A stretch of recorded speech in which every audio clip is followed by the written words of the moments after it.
Čiernik priťukol do jazdy Machovi. Macho, to bola príležitosť pre Mira Šatana, ktorý páril z dobrej pozície spomedzi. Nádej niečo určite. Je škrt cez rozpočet. Pre trénera tu ešte raz vidíme. To sa Šatan dostal do koncovky a v zápätí prihrával Machovi. Dobre zahral Rišo Pánik a môže potiahnuť útočnú akciu. Podkonický, po ňom Bartovič. Ten má rýchlosť, dokáže sa takto natlačiť do zakončenia a jeho backendová strela zamestnala Denisa Endrasa. Naši s jednoznačným imperatívom streliť gólov. Chcete najúspešnejší. Pozor pred bránkou, zase nemáme nikoho, žiadneho obrancu a čo využíva Krojcer na druhý gól.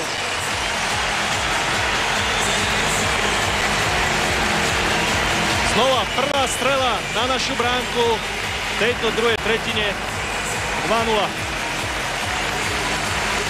Naši sa zabudli brániť pred bránkou, zabudli sa za bránkou a pred ňou bol úplne voľný najlepší strelec tohto mužstva reprezentácii Krojcer po Bartovej prihrávke.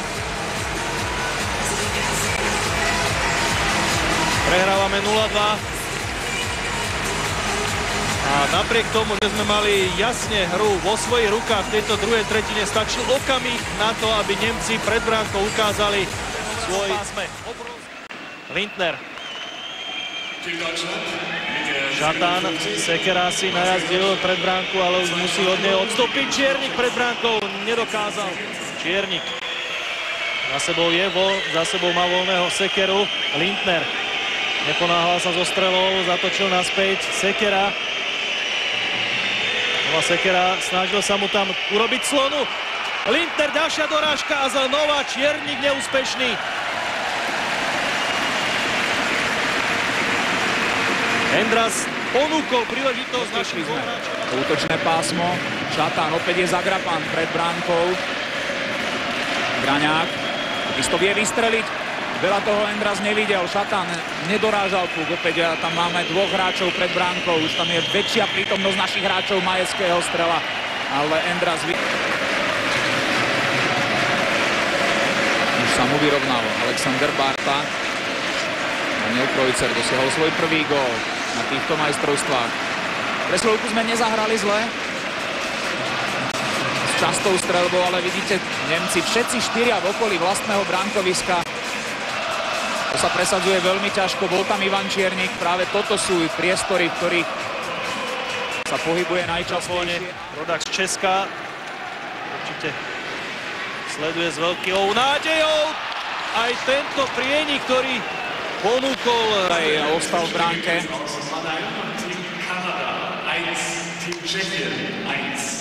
V súbežne hranom zápase Kanada-Česko 1-1. Aj tam hrajú Česi o bytie a nebytie. Potrebujú minimálne bodík, ale toto bola...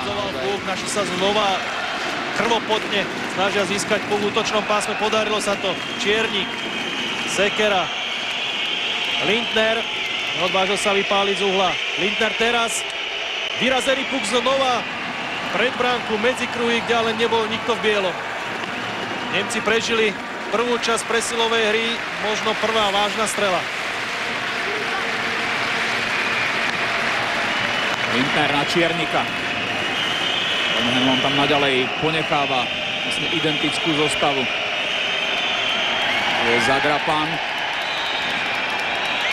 Šatan, mieril si to pred bránku, ale cestu mu zavrel čiastočne aj Ivan Čiernik, ktorý sa tam presunul. Šatan.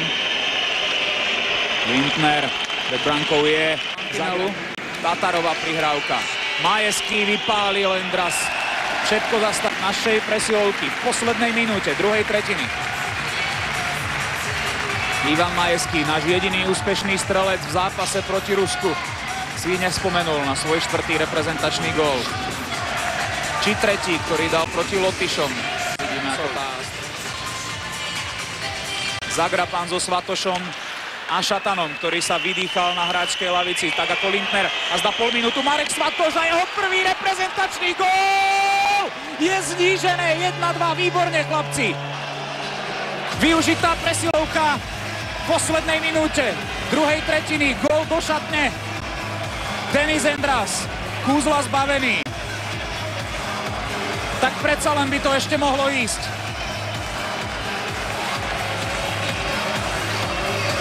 Vyhraté boli Zagrapana, potom Graňák. Našiel Mareka Svatoša a ten prelomil tú streleckú smolu, ktorá ho sprevádzala na vrcholných podujatiach v reprezentačnom drese. Excelentne namierená strela, tam by to nechytil nikto. Márne tam mával svojou lapačkou Endras v nemeckých národných farbách.